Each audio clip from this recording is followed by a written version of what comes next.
Hello বন্ধুরা, আপনাদের স্বাগতম আকাশের জার্নি চ্যানেলে।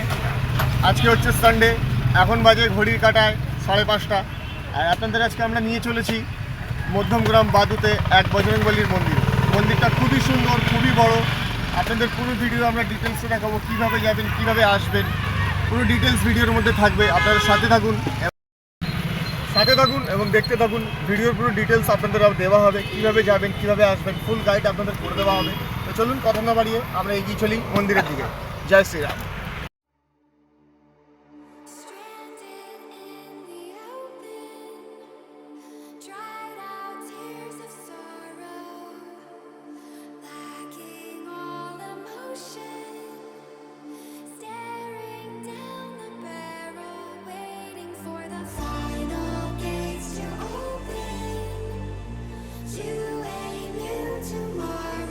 তো বন্ধুরা, আজকে আমি এগিয়ে চললাম আমাদের গন্তব্যস্থানে হনুমান মন্দির।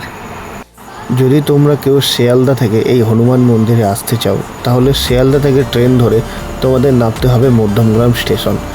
সেখান থেকে তোমরা টোটো ধরে চলে আসতে পারো মধ্যমগ্রাম চৌমাথা থেকে তোমরা অটো বা বাসে করে চলে যেতে পারো হনুমান মন্দিরে। হাওড়া থেকে কেউ আসতে চাইলে বন্ধুরা তোমরা L238 বাসটি ধরে একেবারে মধ্যমগ্রাম চৌমাথায় আসতে পারো। সেখান থেকে আবার তোমাদের টোটো বা বাসে করে বা অটো করে তোমাদের চলে আসতে হবে এই হনুমান মন্দিরে। বাসে বা অটোতে করে তোমাদের নামতে হবে ইটখোলায়। জনপ্রতি 12 থেকে 15 টাকা ভাড়া। বাস তোমাদের ইনস্টিটিউট অফ জেনেটিক ইঞ্জিনিয়ারিংয়ের ঠিক অপোজিটে নামাবে।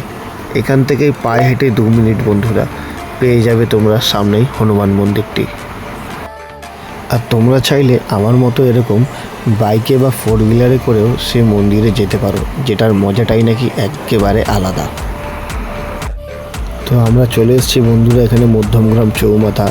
এখান থেকে আর 4 কিলোমিটারের ডিস্টেন্সে আছে সেই হনুমান মন্দির। 4 হুইলার আর 2 হুইলারের জন্য রয়েছে সুব্যবস্থা। তোমরা মন্দিরের সামনেই পেয়ে যাবে ফ্রি পার্কিং। বাসে বা অটোতে এলে বন্ধুরা তোমরা নামবে ঠিক এই জায়গাটিতে তোমাদের বাস নামাবে। আর তোমরা তার অপোজিটে এই যে রাস্তাটা সোজা চলে গিয়েছে, এই রাস্তা থেকে জাস্ট 2 থেকে 5 মিনিট পায়ে হেঁটে পৌঁছে যাবে হনুমান মন্দির। একেবারে সোজা রাস্তা বন্ধুরা, জাস্ট 2 থেকে 5 মিনিটেই তোমরা চলে আসবে মন্দির প্রাঙ্গণে।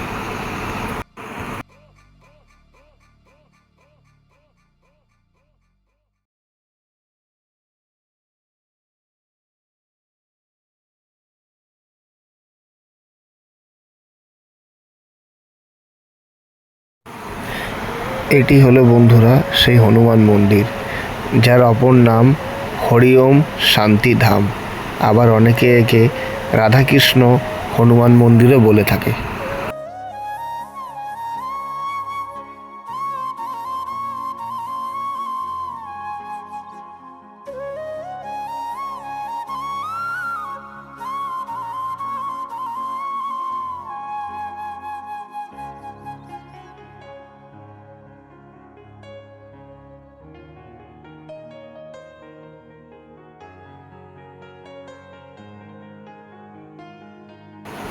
পাঁচ বিঘে জমির উপর বন্ধুরা এই মন্দিরটি স্থাপিত। 1991 সালে এই মন্দিরটি তৈরি হয়েছিল। এটি আগে ছোট মন্দির ছিল, যেটি 2024 সালে পুনর্নির্মাণ হয়। সপ্তাহে 7 দিনই এই মন্দিরটি খোলা থাকে বন্ধুরা। সকাল 6টা থেকে দুপুর 12:30 পর্যন্ত, আবার বিকেল 4:30 থেকে রাত 9টা পর্যন্ত। তো চলো বন্ধুরা, গর্ভগৃহে এবার প্রবেশ করা যাক।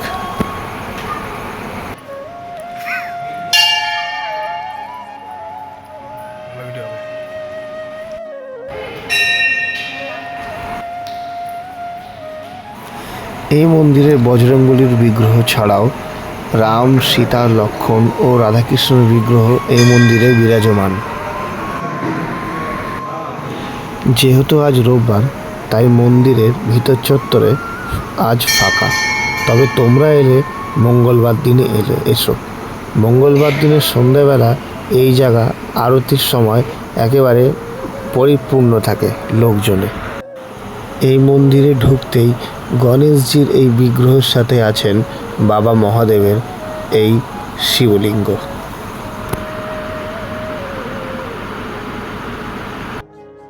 সাথে থাকবে বন্ধুরা, কিছুক্ষণ বাদেই শুরু হতে চলেছে আজকের মূল আকর্ষণ সন্ধ্যা আরতি।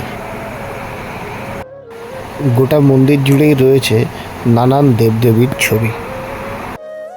হাতে কম সময় থাকার কারণে বন্ধুরা পুরনো মন্দিরের ভিডিওটা আমি করে উঠতে পারিনি। ঠিক এই মন্দিরের পিছনেই আছে পুরনো মন্দিরটি। 1991 সালে আগে ওই ছোট মন্দিরটা তৈরি হয়। এবারে শুরু হতে চলেছে আজকের আরতি।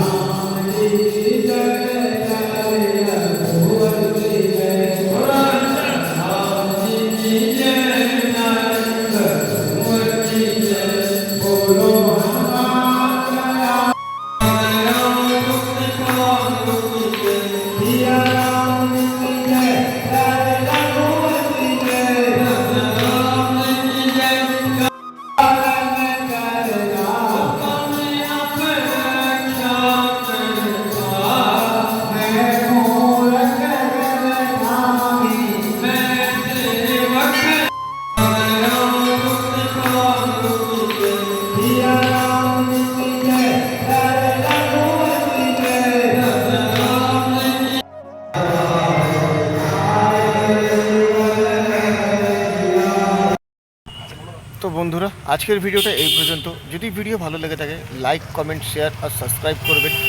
এটা আমার প্রথম ভিডিও আকাশের জার্নি চ্যানেলে।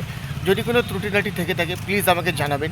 আমি পরবর্তীকালে সেই ভিডিওটাকে আরও বেটার করার চেষ্টা করব। এবং সাথে থাকবেন, আমাকে সাপোর্ট করবেন এবং আমাকে আরও ভিডিও বানাতে এরমভাবেই উৎসাহ দেবেন।